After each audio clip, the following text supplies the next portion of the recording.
Livre de l'Apocalypse, chapitre 1.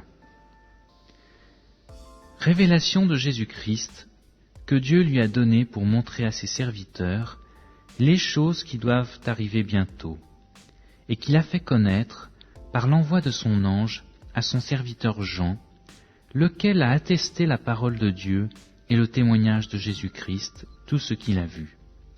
Heureux celui qui lit et ceux qui entendent les paroles de la prophétie, et qui gardent les choses qui y sont écrites, car le temps est proche.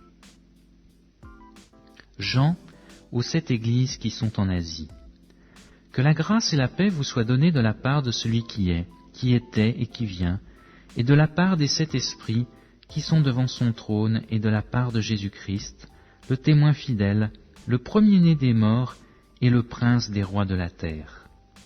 À celui qui nous aime, qui nous a lavés de nos péchés par son sang, et qui a fait de nous un royaume, des sacrificateurs pour Dieu son Père, à lui soit la gloire et la puissance, au siècle des siècles. Amen.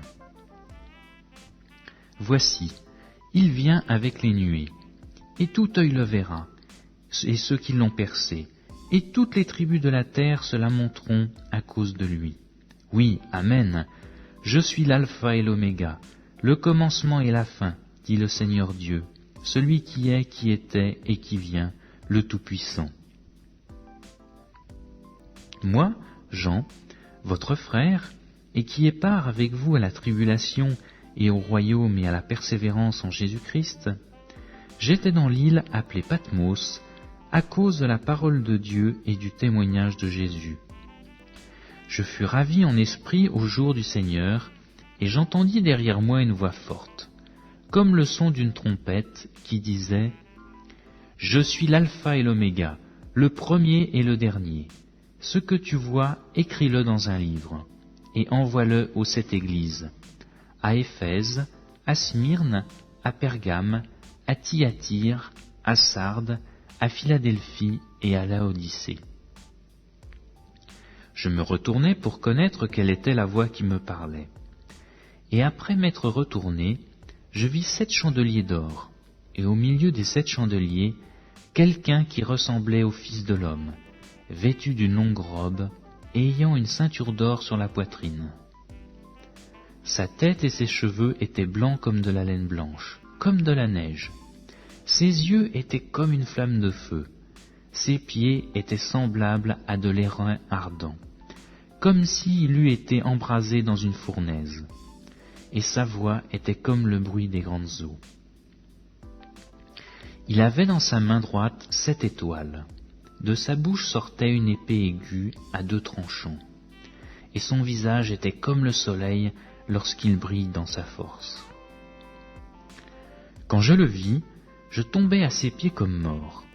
Il posa sur moi sa main droite en disant « Ne crains point, je suis le premier et le dernier, et le vivant. J'étais mort, et voici je suis vivant au siècle des siècles. Je tiens les clés de la mort et du séjour des morts. Écris donc les choses que tu as vues, et celles qui sont, et celles qui doivent arriver après elles, le mystère des 7 étoiles que tu as vues dans ma main droite, et des 7 chandeliers d'or. Les 7 étoiles sont les anges des 7 églises, et les 7 chandeliers sont les 7 églises.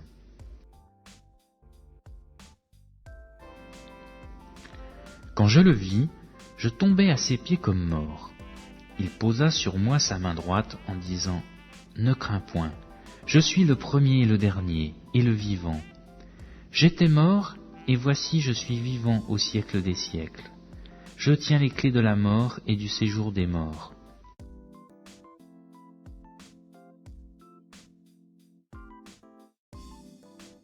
Genèse chapitre 10, verset 1er.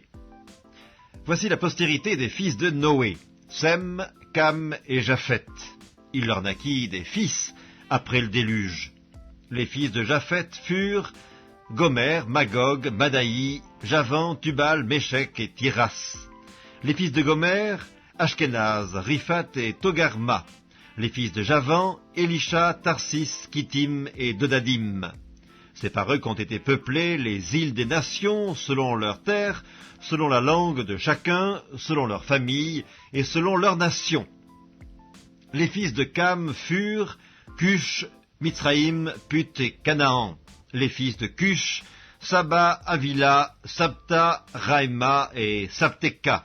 Les fils de Raïma, Séba et Dedan. Cush engendra aussi Nimrod.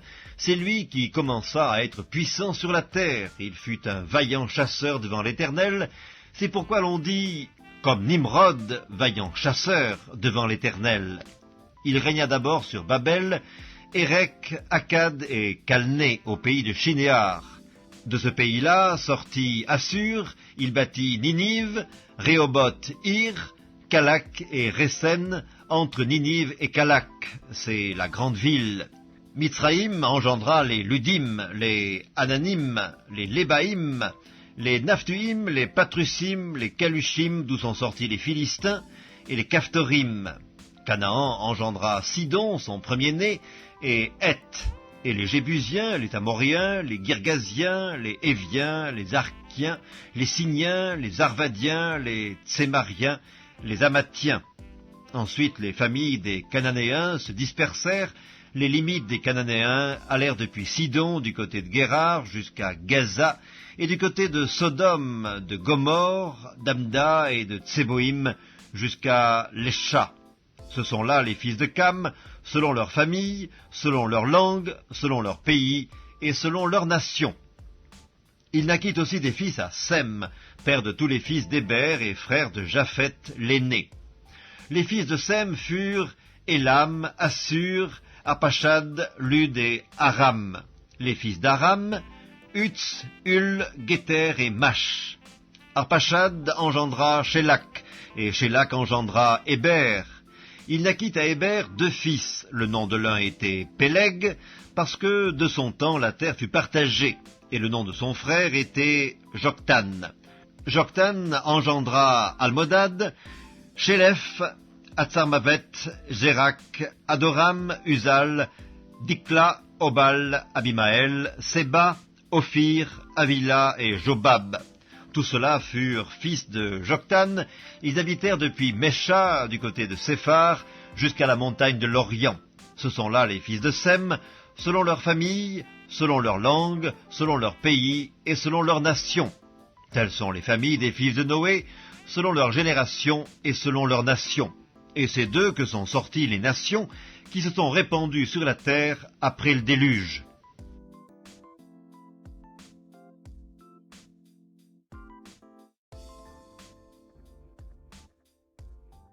Genèse chapitre 25. Abraham prit encore une femme nommée Kétura. Elle lui enfanta Zimran, Jokshan, Médan, Madian, Jishbak et Chouach. Jokshan engendra Séba et Dedan. Les fils de Dedan furent les Ashurim, les Létushim et les Léumim. Les fils de Madian furent Epha, Épher, Enoch, Abida et Eldaa. Ce sont là tous les fils de Kétura.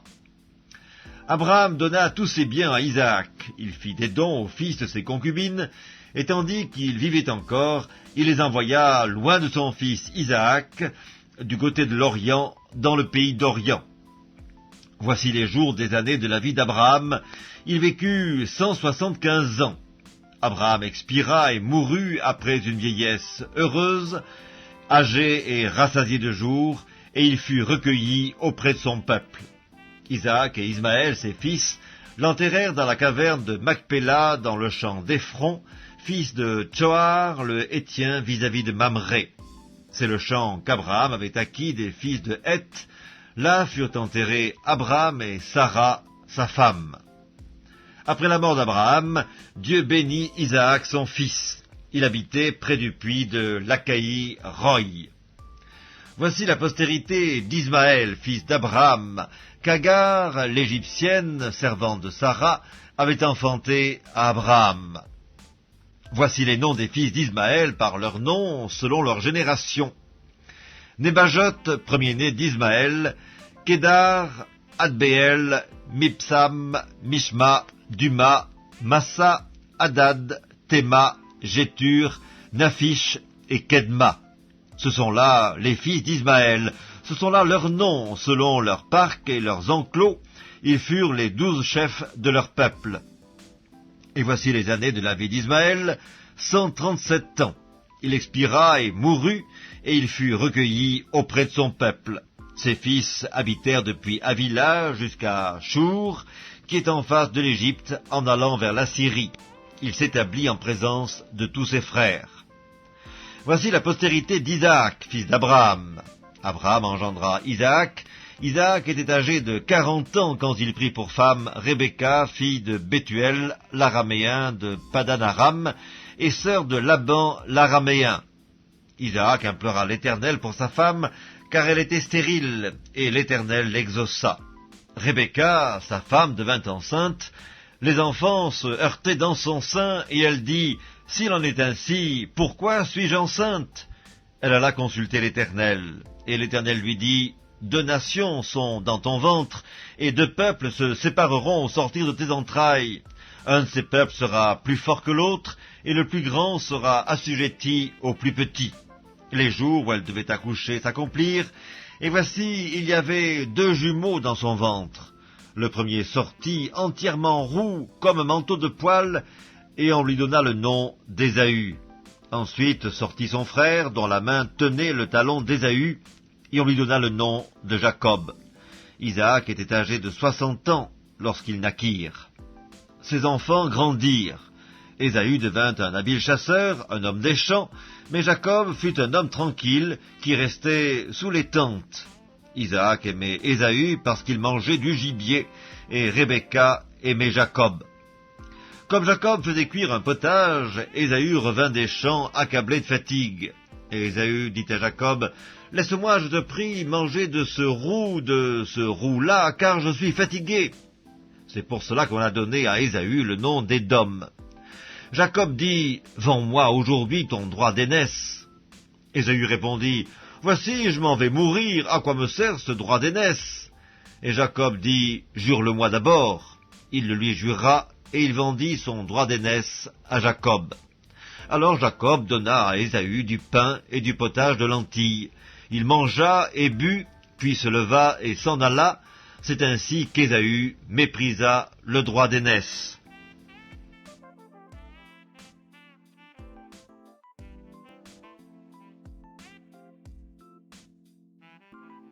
Livre de la Genèse, chapitre 23. La vie de Sarah fut de 127 ans. Telles sont les années de la vie de Sarah. Sarah mourut à Kirjat Arba, qui est Hébron dans le pays de Canaan. Et Abraham vint pour mener deuil sur Sarah et pour la pleurer. Abraham se leva de devant son mort et parla ainsi au fils de Heth. « Je suis étranger et habitant parmi vous.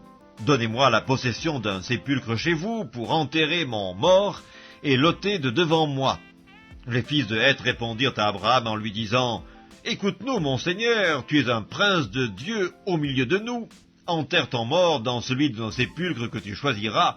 Aucun de nous ne te refusera son sépulcre pour enterrer ton mort. » Abraham se leva et se prosterna devant le peuple du pays, devant les fils de Heth.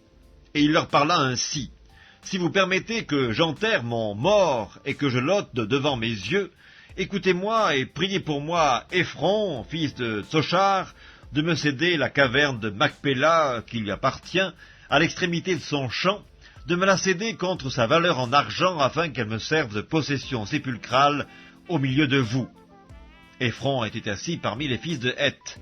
Et Éphron, le Héthien, répondit à Abraham en présence des fils de Heth et de tous ceux qui entraient par la porte de sa ville, « Non, mon Seigneur, écoute-moi.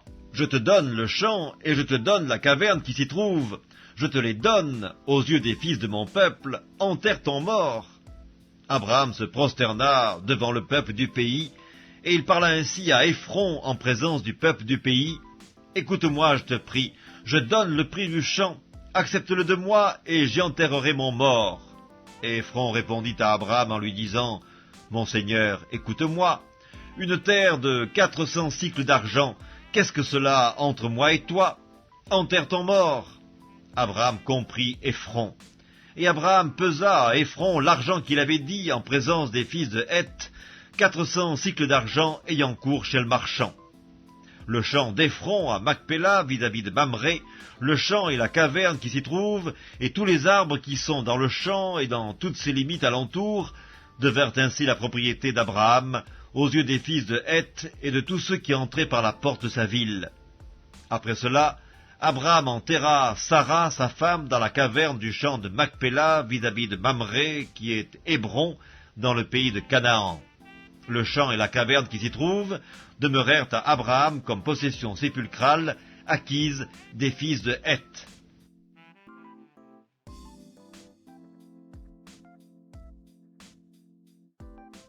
Livre de la Genèse, chapitre 49. Jacob appela ses fils et dit : « Assemblez-vous, et je vous annoncerai ce qui arrivera dans la suite des temps. Rassemblez-vous et écoutez, fils de Jacob, écoutez Israël votre père.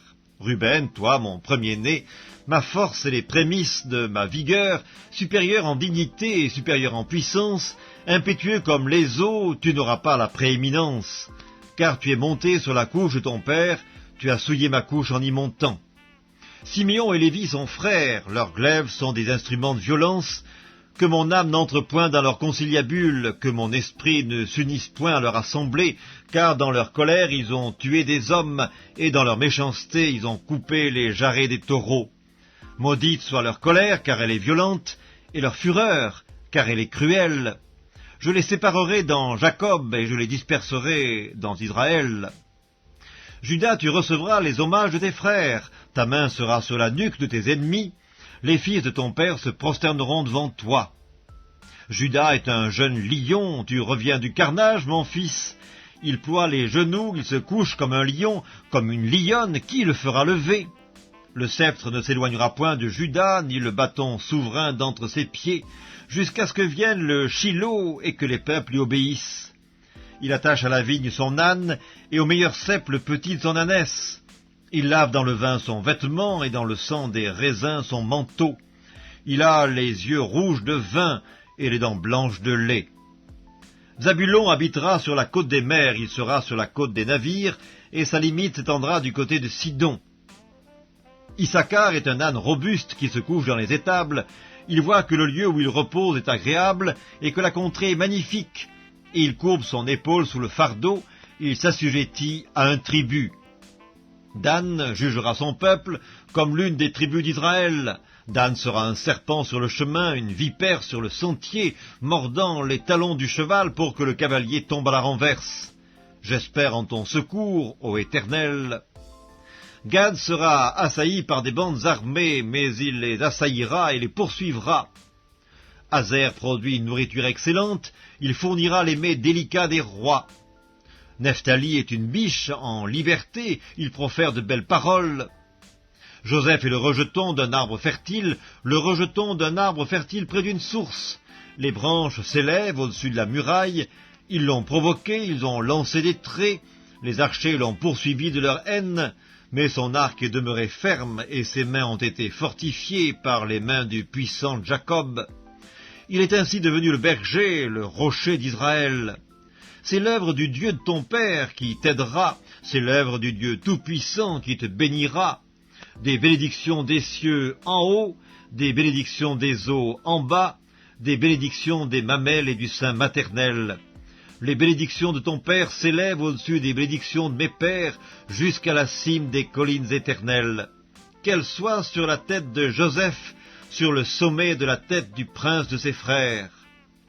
Benjamin est un loup qui déchire, le matin il dévore la proie, et le soir il partage le butin. Ce sont là tous ceux qui forment les 12 tribus d'Israël, et c'est là ce que leur dit leur père, en les bénissant. Il les bénit, chacun selon sa bénédiction. Puis il leur donna cet ordre, je vais être recueilli auprès de mon peuple, enterrez-moi avec mes pères dans la caverne qui est au champ d'Éphron, le Héthien, dans la caverne du champ de Macpéla, vis-à-vis de Mamré, dans le pays de Canaan. C'est le champ qu'Abraham a acheté d'Éphron, le Héthien, comme propriété sépulcrale. Là, on a enterré Abraham et Sarah, sa femme. Là, on a enterré Isaac et Rebecca, sa femme. Et là, j'ai enterré Léa. Le champ et la caverne qui s'y trouvent ont été achetés des fils de Heth. Lorsque Jacob eut achevé de donner ses ordres à ses fils, il retira ses pieds dans le lit, il expira, et il fut recueilli auprès de son peuple.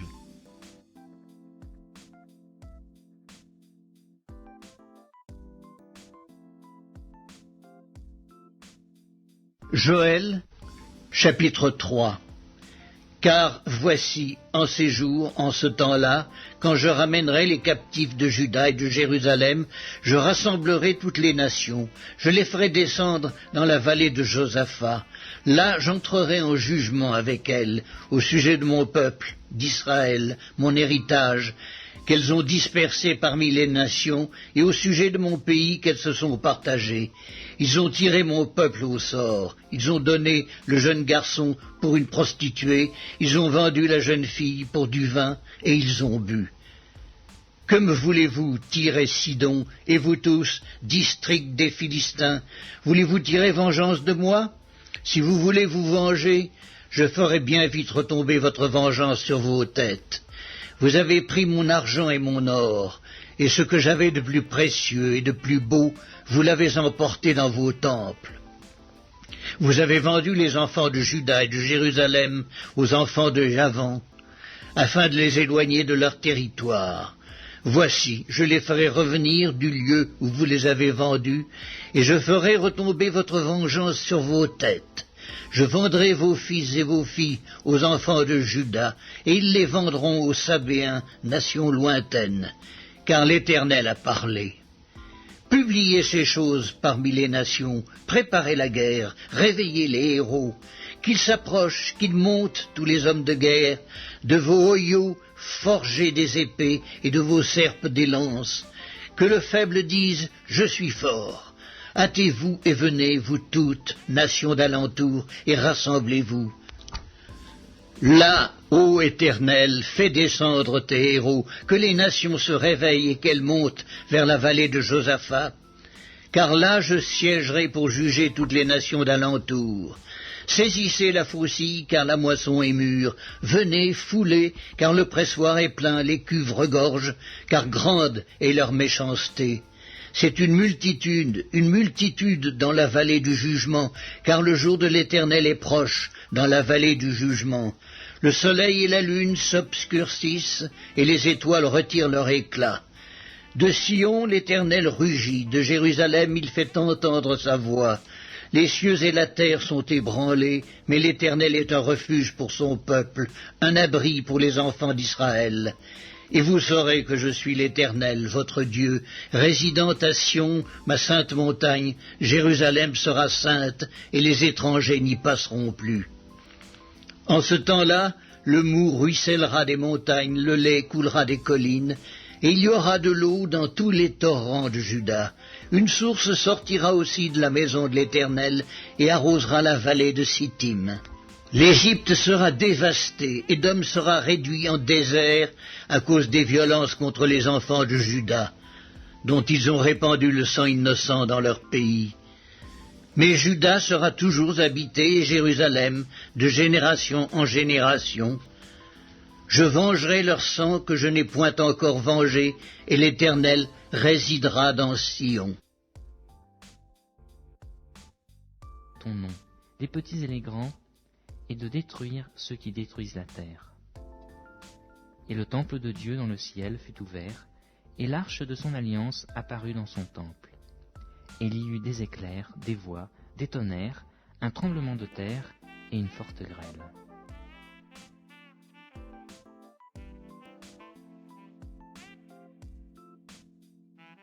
Livre de l'Apocalypse, chapitre 12. Un grand signe parut dans le ciel. Une femme enveloppée du soleil, la lune sous ses pieds, et une couronne de 12 étoiles sur sa tête. Elle était enceinte, et elle criait, étant en travail et dans les douleurs de l'enfantement. Un autre signe parut encore dans le ciel, et voici c'était un grand dragon rouge, ayant 7 têtes et 10 cornes, et sur ces 7 têtes 7 diadèmes. Sa queue entraînait le tiers des étoiles du ciel et les jetait sur la terre. Le dragon se tint devant la femme qui allait enfanter, afin de dévorer son enfant lorsqu'elle aurait enfanté. Elle enfanta un fils, qui doit paître toutes les nations avec une verge de fer. Et son enfant fut enlevé vers Dieu et vers son trône. Et la femme s'enfuit dans le désert, où elle avait un lieu préparé par Dieu, afin qu'elle y fût nourrie pendant 1260 jours. Et il y eut guerre dans le ciel. Michel et ses anges combattirent contre le dragon. Et le dragon et ses anges combattirent. Mais ils ne furent pas les plus forts, et leur place ne fut plus trouvée dans le ciel. Et il fut précipité, le grand dragon, le serpent ancien, appelé le diable et Satan, celui qui séduit toute la terre. Il fut précipité sur la terre, et ses anges furent précipités avec lui. Et j'entendis dans le ciel une voix forte qui disait : Maintenant le salut est arrivé, et la puissance et le règne de notre Dieu et l'autorité de son Christ. Car il a été précipité, l'accusateur de nos frères, celui qui les accusait devant notre Dieu jour et nuit. Ils l'ont vaincu à cause du sang de l'agneau et à cause de la parole de leur témoignage, et ils n'ont pas aimé leur vie jusqu'à craindre la mort. C'est pourquoi réjouissez-vous, cieux, et vous qui habitez dans les cieux. Malheur à la terre et à la mer, car le diable est descendu vers vous, animé d'une grande colère, sachant qu'il en a pour peu de temps. Quand le dragon vit qu'il avait été précipité sur la terre, il poursuivit la femme qui avait enfanté l'enfant mâle. Et les 2 ailes du grand aigle furent données à la femme, afin qu'elle s'envolât au désert, vers son lieu, où elle est nourrie un temps, des temps et la moitié d'un temps, loin de la face du serpent. Et de sa bouche, le serpent lança de l'eau comme un fleuve derrière la femme, afin de l'entraîner par le fleuve. Et la terre secourut la femme, et la terre ouvrit sa bouche et engloutit le fleuve que le dragon avait lancé de sa bouche. Et le dragon fut irrité contre la femme, et il s'en alla faire la guerre au reste de sa postérité, à ceux qui gardent les commandements de Dieu et qui ont le témoignage de Jésus-Christ. Et je me tins sur le sable de la mer.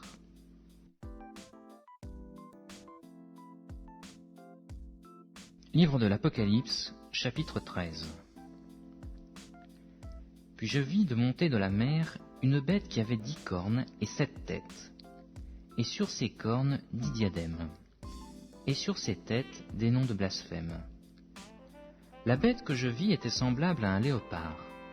Ses pieds étaient comme ceux d'un ours, et sa gueule comme une gueule de lion. Le dragon lui donna sa puissance et son trône, et une grande autorité. Et je vis l'une de ses têtes comme blessée à mort, et sa blessure mortelle fut guérie. Et toute la terre était dans l'admiration derrière la bête. Et ils adorèrent le dragon parce qu'il avait donné l'autorité à la bête. Et ils adorèrent la bête en disant : Qui est semblable à la bête ? Et qui peut combattre contre elle ? Et il lui fut donné une bouche qui proférait des paroles arrogantes et des blasphèmes. Et il lui fut donné le pouvoir d'agir pendant 42 mois. Et elle ouvrit sa bouche pour proférer des blasphèmes contre Dieu, pour blasphémer son nom et son tabernacle, et ceux qui habitent dans le ciel. Et il lui fut donné de faire la guerre aux saints et de les vaincre. Et il lui fut donné autorité sur toute tribu, tout peuple, toute langue et toute nation. Et tous les habitants de la terre l'adoreront, ceux dont le nom n'a pas été écrit dès la fondation du monde dans le livre de vie de l'agneau, qui a été immolé. Si quelqu'un a des oreilles, qu'il entende. Si quelqu'un mène en captivité, il ira en captivité. Si quelqu'un tue par l'épée, il faut qu'il soit tué par l'épée. C'est ici la persévérance et la foi des saints. Puis, je vis monter de la terre une autre bête, qui avait 2 cornes semblables à celles d'un agneau, et qui parlait comme un dragon. Elle exerçait toute l'autorité de la première bête en sa présence, et elle faisait que la terre et ses habitants adoraient la première bête, dont la blessure mortelle avait été guérie. Elle opérait de grands prodiges, même jusqu'à faire descendre du feu du ciel sur la terre, à la vue des hommes. Et elle séduisait les habitants de la terre par les prodiges qui lui étaient donnés d'opérer en présence de la bête, disant aux habitants de la terre de faire une image à la bête qui avait la blessure de l'épée et qui vivait. Et il lui fut donné d'animer l'image de la bête, afin que l'image de la bête parlât, et qu'elle fit que tous ceux qui n'adoreraient pas l'image de la bête fussent tués. Et elle fit que tous, petits et grands, riches et pauvres, libres et esclaves, reçussent une marque sur leur main droite ou sur leur front, et que personne ne put acheter ni vendre sans avoir la marque, le nom de la bête ou le nombre de son nom. C'est ici la sagesse. Que celui qui a de l'intelligence calcule le nombre de la bête, car c'est un nombre d'hommes, et son nombre, c'est 666.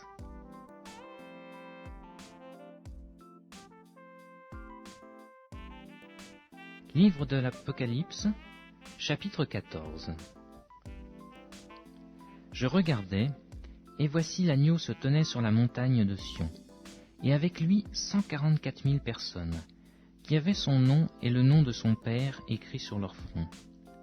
Et j'entendis du ciel une voix, comme un bruit de grosses eaux, comme le bruit d'un grand tonnerre. Et la voix que j'entendis était comme celle de joueurs de harpe jouant de leur harpe. Et ils chantent un cantique nouveau devant le trône et devant les 4 êtres vivants et les vieillards. Et personne ne pouvait apprendre le cantique, si ce n'est les 144 000 qui avaient été rachetés de la terre. Ce sont ceux qui ne sont pas souillés avec des femmes, car ils sont vierges. Ils suivent l'agneau partout où il va. Ils ont été rachetés d'entre les hommes, comme des prémices pour Dieu et pour l'agneau. Et dans leur bouche, il ne s'est point trouvé de mensonge, car ils sont irrépréhensibles devant le trône de Dieu. Je vis un autre ange qui volait par le ciel, ayant l'évangile éternel, pour l'annoncer aux habitants de la terre, à toute nation, à toute tribu, à toute langue et à tout peuple.